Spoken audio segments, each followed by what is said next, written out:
कुछ महीने पहले बांग्लादेश से तख्तापलट की खबर सामने आई थी, जिसमें प्रधानमंत्री शेख हसीना को बांग्लादेश छोड़कर भारत आना पड़ा था। वहीं अब सीरिया के भी हालात इसी तरह के हैं। सीरिया से एक बड़ी खबर सामने आ रही है कि राष्ट्रपति बशर अल असद का तख्तापलट कर दिया गया है। सीरिया की राजधानी दमिश्क पर विद्रोहियों के कब्जों के साथ ही असद परिवार के 50 साल के शासन का खात्मा हो गया, और वो भी महज कुछ ही घंटों में।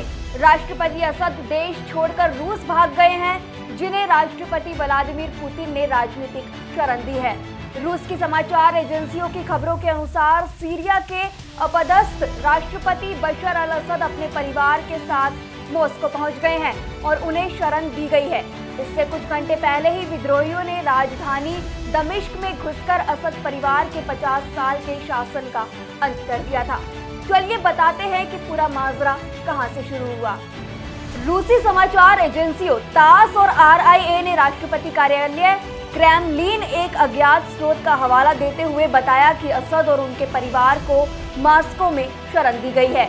RIA की खबर में क्रेमलिन के अज्ञात सूत्रों का हवाला देते हुए यह भी बताया गया है कि सीरियाई विद्रोहियों की ओर से रूस को सीरिया में रूसी सैन्य ठिकानों और राजनयिक कार्यालयों की सुरक्षा की गारंटी मिली है।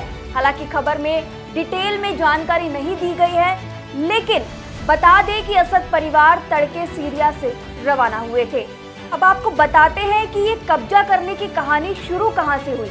दरअसल सीरिया में पिछले 11 दिनों से विद्रोही गुटों और सेनों के बीच कब्जे के लिए लड़ाई चल रही थी, जहां विद्रोही लड़ाकों ने रविवार को राजधानी दमिश्क पर भी कब्जा कर लिया, जिसके बाद सभी सड़कों पर गोलीबारी कर जीत का जश्न मनाते हुए नजर आए।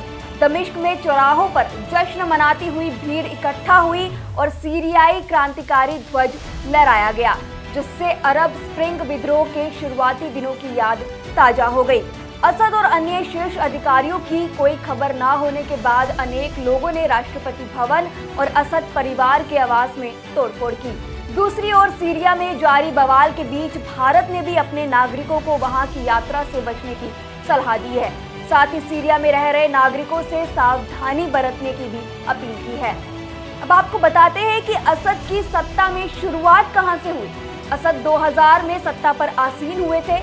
उनके पिता बशर के सबसे बड़े भाई बासिल अल असद को अपना उत्तराधिकारी बनाने की कोशिश में थे, लेकिन 1994 में दमिश्क में एक कार दुर्घटना में बासिल की मौत हो गई।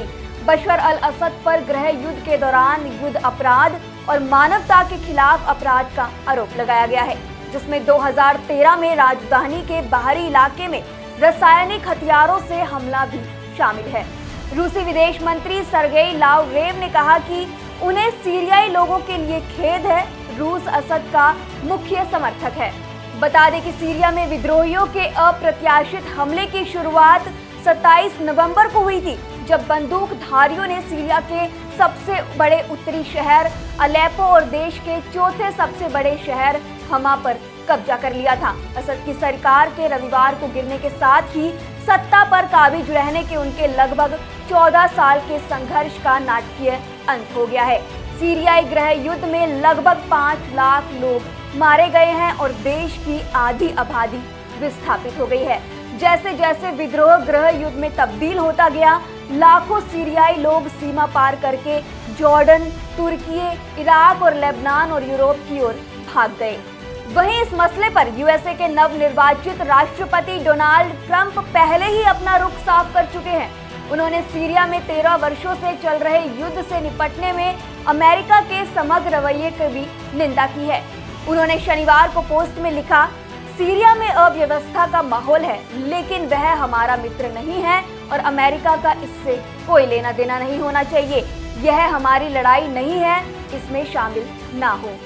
सीरिया में तख्तापलट से इजराइल खुश है, तो वहां के राष्ट्रपति बशर अल असद के दोस्त ईरान ने भी बेहद सधी हुई प्रतिक्रिया दी है। संयुक्त राष्ट्र समेत दुनिया के अन्य देशों ने भी सीरिया में शांति का संदेश दिया है। सब चाहते हैं कि देश की जनता खुद आगे आकर अपना फैसला करे।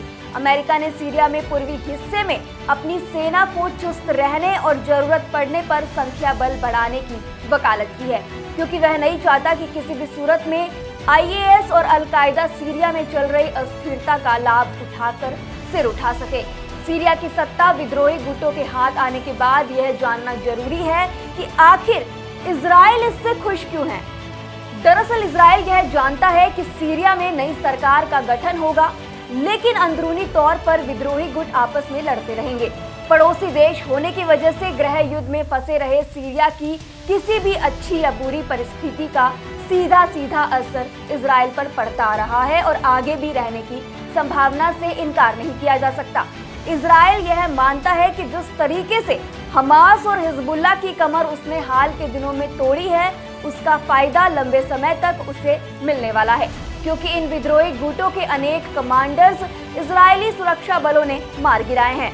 खुशी का एक बात कारण यह भी है कि ईरान ने असद के रूप में एक प्रमुख सहयोगी राष्ट्रीय अध्यक्ष खो दिया है। इसका मतलब यह हुआ कि भविष्य में ईरान सीरिया की धरती का इस्तेमाल इजराइल के खिलाफ नहीं कर पाएगा। सीरिया के विद्रोही गुटों ने इजराइल की हमलावर नीति देखी है, तो वे देश की अंदरूनी व्यवस्था को ठीक करने में अपने ज्यादा वक्त लगाएंगे, ना कि पड़ोसी देशों से भिड़ने में। उन्हें यह पता है कि किसी भी तरह की गड़बड़ी होने पर इजराइल अपने तरीके से सजा देगा। तो वहीं सीरिया के राष्ट्रपति बशर अल असद के खिलाफ लड़ रहे विद्रोहियों के सभी गुटों में हयात तहरीर अल शाम ही सबसे घातक और असरदार रहा है। न्यूज एजेंसी रॉयटर्स के मुताबिक सीरिया में ऐसे तो कई विद्रोही गुट हैं, लेकिन 3 बड़े विद्रोही गुटों का प्रभाव अच्छा खासा इन इलाकों पर है, जिसमें हयात तहरीर अल शाम के अलावा अमेरिकी समर्थित कुर्द विद्रोही गुट और तुर्की समर्थित सोरियन नेशनल आर्मी शामिल है। उत्तर पश्चिम इलाके में जहां तहरीर अल शाम का प्रभुत्व है, तो वहीं उत्तरी पूर्वी क्षेत्र में कुर्द नेतृत्व वाले सशस्त्र समूहों का नियंत्रण है। तुर्की समर्थित विद्रोही गुट, जिन्हें सीरियन नेशनल आर्मी के तौर पर जाना जाता है, उनका उत्तर पश्चिमी प्रांतों अलेप्पो और इदलिब के बड़े इलाके पर कब्जा है। सीरिया की सत्ता अपने हाथों में लेने का दावा करने वाले हयात तहरीर अल शाम के चीफ अबू मोहम्मद अल जुलानी हैं। वो पहले ही कह चुके थे कि उनका लक्ष्य सीरिया के राष्ट्रपति असद का तख्ता पलट करना है। इसके साथ ही सीरिया में एक इस्लामी सरकार की स्थापना करना है। अब वो अपने लक्ष्य में कामयाब होते हुए भी नजर आ रहे हैं।